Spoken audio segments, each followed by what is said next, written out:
Doctor Babasaheb आंबेडकरांना फक्त 66 वर्ष आयुष्य लाभले आणि 66 वर्षात डॉक्टर बाबासाहेब आंबेडकरांनी हजारो सालांचा अंधारावर पाय देऊन त्यांना ठणकावून सांगितलं की एक कोण्या मुद्द्यासारखं जगण्यापेक्षा एक दिवस वाघासारखं जगा. एवढंच नाही तर डॉक्टर बाबासाहेब आंबेडकरांना या देशात जेवढे काही अर्थतज्ञ आहेत त्या प्रत्येक अर्थतज्ञाला एका अर्थतज्ञाचा अभ्यास केल्याशिवाय पुढे जाता येत नाही. तो अर्थतज्ञ म्हणजे डॉक्टर बाबासाहेब आंबेडकर. या देशात जेवढे काही कृषी तज्ञ आहेत त्या प्रत्येक कृषी तज्ञाला शेतकऱ्याची पॉलिसी या कायद्याचा अभ्यास केल्याशिवाय पुढे जाता येत नाही. असे ते कृषी तज्ञ म्हणजे डॉक्टर बाबासाहेब आंबेडकर.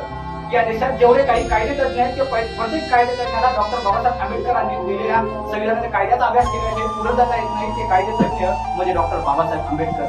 एवढेच नव्हे तर या देशात जेवढ्या काही जाती आहेत अगदी पुराण, बायबल, भगवद्गीता व गुरु ग्रंथ साहेबांपर्यंत जेवढे काही धर्मग्रंथ आहेत त्या सर्व धर्मग्रंथाचा अगदी खोलवर आणि बारकाईने अभ्यास करणारे व्यक्तिमत्व असले ते म्हणजे डॉक्टर बाबासाहेब आंबेडकर. या देशात हजारो उपजाती आहेत पण आदिवासी बांधवाला मी आदिवासीचा, मराठा बांधवाला मी मराठाचा, कुंभार बांधवाला मी कुंभाराचा, एवढंच नव्हे तर बौद्ध बांधवाला मी बौद्धांचा. एवढा अभ्यास नसेल याच्यापेक्षा अधिक चांगल्या प्रकारे अभ्यास असणारे डॉक्टर बाबासाहेब आंबेडकर. म्हणूनच म्हणावंसं वाटतं की प्रत्येक माणसाचा आधार भीम आहे. लक्ष द्या, प्रत्येक माणसाचा आधार भीम आहे, स्वतंत्र भारताचा स्वीकार भीम आहे. प्रत्येक माणसाचा आधार भीम आहे, स्वतंत्र भारताचा स्वीकार भीम आहे.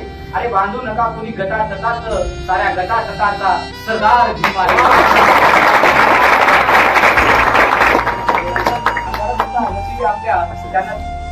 अंधारात सुद्धा नशिबी आपल्या बाबा तुम्ही प्रकाशाचं दान दिलं. मानावे किती बा भीमा तुमचे उपकार. तुम्ही त्या देशाला संविधान दिलं, तुम्ही त्या देशाला. ऑक्सफोर्ड नावाची एक युनिव्हर्सिटी असेल त्या युनिव्हर्सिटीने जे 100 जे जग घडवणाऱ्या 100 व्यक्तीचा सर्वे केला होता. त्याच्या सर्वे मध्ये प्रथम क्रमांकाचं जे नाव असतं ते म्हणजे तथागत भगवान गौतम बुद्ध. दुसऱ्या क्रमांकाचं जे नाव असतं तर ते वर्धमान महावीर. तिसऱ्या क्रमांकाचं नाव असतं ते सम्राट अशोक आणि चौथ्या क्रमांकाला नाव असतं डॉक्टर बाबासाहेब आंबेडकर. खरं तर ऑक्सफोर्ड युनिव्हर्सिटीने त्यांनी डॉक्टर बाबासाहेब आंबेडकरांचं नाव घ्यावं एवढं मोठं व्यक्तिमत्व म्हणजे डॉक्टर बाबासाहेब आंबेडकर. म्हणून म्हणावं